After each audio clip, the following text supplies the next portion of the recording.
Part 2. Describe a time when you encouraged someone to do something that he or she didn't want to do.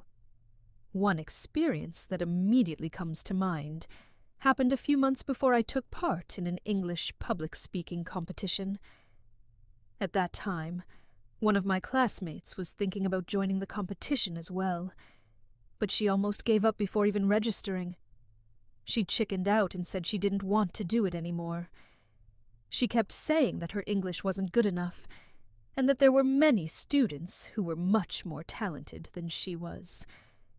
Since I was preparing for the same competition, I completely understood how she felt. Instead of telling her she would definitely win, I gave her a much simpler piece of advice. I told her to focus on improving herself, rather than comparing herself with other contestants.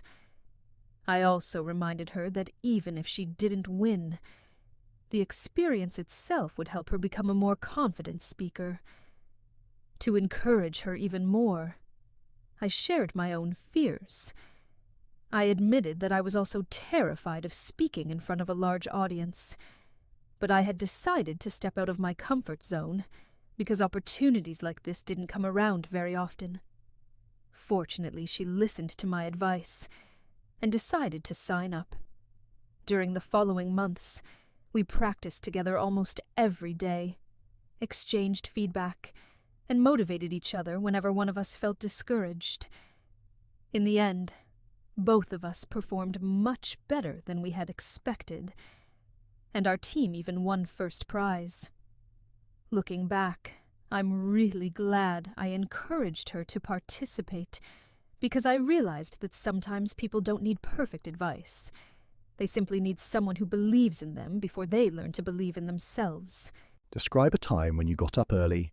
I'm definitely not an early bird, so the day I remember getting up unusually early was the day of an English public speaking competition.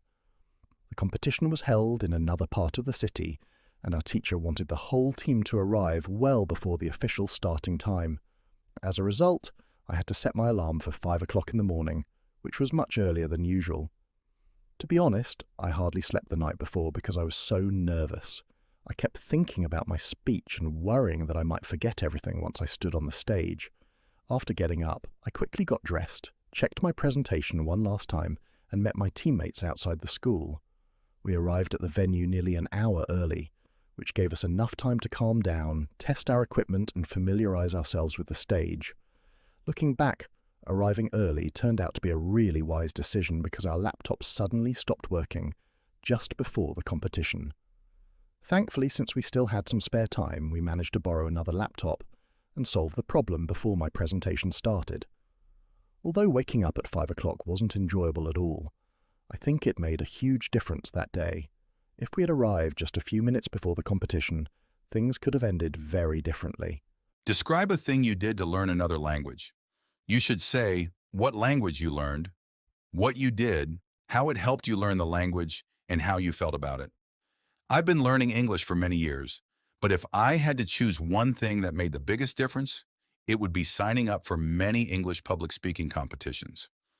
The very first competition I entered was probably the biggest turning point in my language learning journey. Before that, I mainly learned English to pass exams, so I usually studied grammar and memorized vocabulary without actually using the language. However, preparing for a public speaking competition completely changed my mindset. For nearly 3 months, I immersed myself in English every single day. I watched TED Talks to learn how native speakers delivered speeches, read articles to collect ideas, recorded myself speaking, and listened to the recordings repeatedly to improve my pronunciation and fluency. I also practiced with my teammates and my teacher almost every afternoon, so English gradually became part of my daily routine rather than just another school subject. Interestingly, that competition wasn't the only one I joined.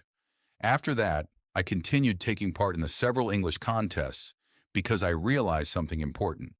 It wasn't actually the competition itself that helped me improve the most. It was the preparation beforehand. Whenever I had a clear goal and a deadline, I felt both motivated and under pressure. Instead of studying only when I felt like it, I became much more disciplined because I knew I had to perform well on the competition day. Looking back, those preparation periods were probably when my English improved the fastest. Although preparing for competitions was sometimes stressful and exhausting, I honestly think it was one of the best learning decisions I've ever made.